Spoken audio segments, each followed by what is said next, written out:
ಕೆಲವೇ ಇನ್ನು ಇದಿದೆ, ಏನು ಅನಿಸ್ತಾ ಇದೆ ಸರ್ ಮೊದಲನೇ ಗೆಲುವು? 2 ಲಕ್ಷ ಕನಿಷ್ಠ. ಇವತ್ತು ಜನರ ಆಶೀರ್ವಾದ, ಅವರೇನು ಜನರ ಆಶೀರ್ವಾದ ಇದೆ ಅದಕ್ಕೆ ಬೆಲೆ ಕಟ್ಟಲಿಕ್ಕಾಗಲ್ಲ. ದೊಡ್ಡ ಹೊಣೆಗಾರಿಕೆ ಅಂತ ಅನಿಸುತ್ತೆ. 8 ಕ್ಷೇತ್ರಗಳಲ್ಲಿ ಕೂಡ ಅಭಿವೃದ್ಧಿ ಮಾಡ್ತಾರೆ. ವಿಕಸಿತ ಚಿಕ್ಕಬಳ್ಳಾಪುರ ಏನು ಮಾನ್ಯ ಪ್ರಧಾನಮಂತ್ರಿಗಳ ಆಶಯದಂತೆ ವಿಕಸಿತ ಭಾರತ ಅವರ ಪರಿಕಲ್ಪನೆ ಇದೆ, ಅದಕ್ಕೆ ಪೂರಕವಾಗಿ ಚಿಕ್ಕಬಳ್ಳಾಪುರ ಮಾಡುವಂತಹ ಒಂದು ಆಸಕ್ತಿ ಇವರಿಗಿದೆ. ಮಾಡಿ ತೋರಿಸಿದ್ದಾರೆ ಚಿಕ್ಕಬಳ್ಳಾಪುರ ವಿಧಾನಸಭಾ ಕ್ಷೇತ್ರದಲ್ಲಿ ಅಂತೇಳಿ ಇಷ್ಟೂ ಕ್ಷೇತ್ರಗಳಲ್ಲಿ ಒಂದು ನಂಬಿಕೆ ಇದೆ. ಆ ನಂಬಿಕೆಗೆ ನಾನು ಇವತ್ತು ಚ್ಯುತಿ ಬಾರದೇ ಇರುವಂಥ ರೀತಿಯಲ್ಲಿ ನಡ್ಕೋಬೇಕಾಗಿದೆ. ದೊಡ್ಡ ಹೊಣೆಗಾರಿಕೆ ಇದೆ. ನಾನು ಅವರಿಗೆ ಕೋಟಿ ನಮನಗಳನ್ನು ಅರ್ಪಿಸ್ತೀನಿ. ಮೊದಲನೇದಾಗಿ ನಮ್ಮ ಪಕ್ಷದ ವರಿಷ್ಠರು, ನಾನೊಬ್ಬ ಒಂದು ವಿಧಾನಸಭೆ ಚುನಾವಣೆಯಲ್ಲಿ ಸೋತ ಮೇಲೆ 10 ತಿಂಗಳಲ್ಲಿ ನನಗೆ ಲೋಕಸಭೆ ಚುನಾವಣೆಗೆ ಅಭ್ಯರ್ಥಿ ಆಗಲಿಕ್ಕೆ ನನಗೆ ಅವಕಾಶ ಮಾಡಿಕೊಟ್ಟಿದ್ದಾರೆ. ಅದೇ ರೀತಿ JDSನ ಇವತ್ತು ಮುತ್ಸದ್ದಿ ನಾಯಕರು, ಮಾಜಿ ಪ್ರಧಾನಿಗಳು ಸನ್ಮಾನ್ಯ ದೇವೇಗೌಡರು, ಕುಮಾರಣ್ಣವರು, ನಿಖಿಲ್ ಅವರು, ಇವರು ಇಷ್ಟು ಜನ ಎರಡೂ ಪಕ್ಷಗಳ ನಮ್ಮ ವರಿಷ್ಠರೇನಿದ್ದಾರೆ ಭಾಳ ಸಹಕಾರ ಕೊಟ್ಟರು ಚುನಾವಣೆ ಕಣದಲ್ಲಿ ಇರಲಿಕ್ಕೆ. ಅದಾದಮೇಲೆ 8 ಕ್ಷೇತ್ರದಲ್ಲಿ ನಮಗೆ 2 ಶಾಸಕರು. ನಡಿ ಈಗ ಶುರು ಮಾಡೋಣ. ಕೇಸರಿಯಿಂದ ಮನೋಲ್ಲಾಸ ಮನಸ್ಸು ಮತ್ತೇರಿ ಕುಣಿದಾಡಿದೆ ನೋಡು, ಮನಸ್ಸು ಮತ್ತೇರಿ ಕುಣಿದಾಡಿದೆ ನೋಡು. ಕ್ಷಣ ಕ್ಷಣವೂ ಆಚರಿಸಿ ಕೇಸರಿ ಹಬ್ಬ. ವಿಮಲ್ ಬಾಯಲ್ಲಿ ಹೇಳಿ ಕೇಸರಿ. ನಮ್ಮ ಯುವ ಘಟಕದ ಅಧ್ಯಕ್ಷರು ಆಗಿರ್ತಕ್ಕಂಥ ಧೀರಜ್ ಮುನ್ರಾಜು ಅವರು ದೊಡ್ಡಬಳ್ಳಾಪುರದಲ್ಲಿ, ಮಾನ್ಯ ವಿಶ್ವನಾಥ್ರವರು ಯಲಹಂಕದಲ್ಲಿ. ಇನ್ನು 6 ಕ್ಷೇತ್ರಗಳು ಕಾಂಗ್ರೆಸ್ ಪಾಲಾಗಿತ್ತು, MLAಗಳಿದ್ದರು. ಮತ್ತು ಇಡೀ ಇತಿಹಾಸದಲ್ಲಿ ಚಿಕ್ಕಬಳ್ಳಾಪುರ BJP ಗೆದ್ದಿರೋದು ಒಂದೇ ಬಾರಿ.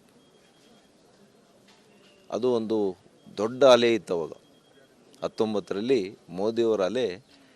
ಇವತ್ತು ಏನು ನೋಡ್ತಾ ಇದ್ದೀವಿ, ಇದಕ್ಕೆ 4 ಪಟ್ಟು ಅಲೆ ಇತ್ತು. ಸರ್, ಇಷ್ಟು ಲೀಡ್ ಬರುತ್ತೆ ಅಂತ ನಿಮಗೆ ಇದ್ದಿತ್ತು?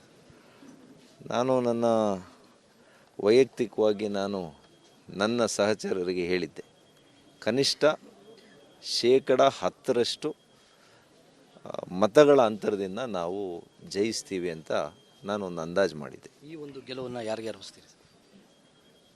ಇದು ಈ ಕ್ಷೇತ್ರದ, ಚಿಕ್ಕಬಳ್ಳಾಪುರ ಕ್ಷೇತ್ರದ 21 ಲಕ್ಷ ಜನ ಏನಿದ್ದಾರೆ ಅವ್ರಿಗೆ ಅರ್ಪಿಸ್ತೀನಿ, ಅವ್ರ ಪಾದಗಳಿಗೆ ಅರ್ಪಿಸ್ತೀನಿ.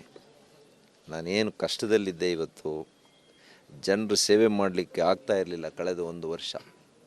ಭಾಳ ನೋವು, ಸೂಚಕದ ವಾತಾವರಣದಲ್ಲಿ ನಾನು ಇರುವಂಥ ಸಂದರ್ಭ ಇತ್ತು. ಇವತ್ತು ಮತ್ತೆ ನನಗೆ ಅವಕಾಶ ಕೊಟ್ಟಿದ್ದಾರೆ ಅವ್ರ ಸೇವೆ ಮಾಡಲಿಕ್ಕೆ. ಪ್ರಾಮಾಣಿಕವಾಗಿ ನಾನು ನಮ್ಮ ಕೇಂದ್ರ ಸರ್ಕಾರ 100ಕ್ಕೆ 100 NDA ಸರ್ಕಾರ ಆಗುತ್ತೆ. NDA ಸರ್ಕಾರದಲ್ಲಿ ಆದಷ್ಟು ಹೆಚ್ಚಿನ ಅನುದಾನವನ್ನು ತಂದು, ಹೆಚ್ಚಿನ ಕಾರ್ಯಕ್ರಮಗಳನ್ನು ತಂದು ಈ ಕ್ಷೇತ್ರವನ್ನು ಇಡೀ ದೇಶದಲ್ಲಿ ನಮ್ಮೆಲ್ಲ ಶಾಸಕ ಮಿತ್ರರು, ಮಾಜಿ ಶಾಸಕರುಗಳಿದ್ದಾರೆ, ಎಲ್ಲ ಕಾರ್ಯಕರ್ತರ ಜೊತೆ ಕೂಡ ನಾನು ನಿಕಟವಾದಂಥ ಸಂಬಂಧವನ್ನು ಇಟ್ಟುಕೊಂಡು ಅವರಿಗೆ ಯಾವ ರೀತಿ ಆದ್ಯತೆ ಮೇಲೆ ಅವ್ರ ಕ್ಷೇತ್ರಗಳಿಗೆ ಏನಾಗಬೇಕು ಅದಕ್ಕೆ ನಾನು ಹೆಚ್ಚಿನ ಒತ್ತನ್ನು ಕೊಡುವಂಥದ್ದಾಗುತ್ತೆ. ಇದು ಇನ್ನೂ ಕೂಡ 2-3 ರೌಂಡ್ ಇದೆ. ಅಂತಿಮವಾಗಿ ಏನು ಫಲಿತಾಂಶ ಬರುತ್ತೆ, ಸರ್ಟಿಫಿಕೇಟ್ ತಗೋಬೇಕಾಗ್ತದೆ.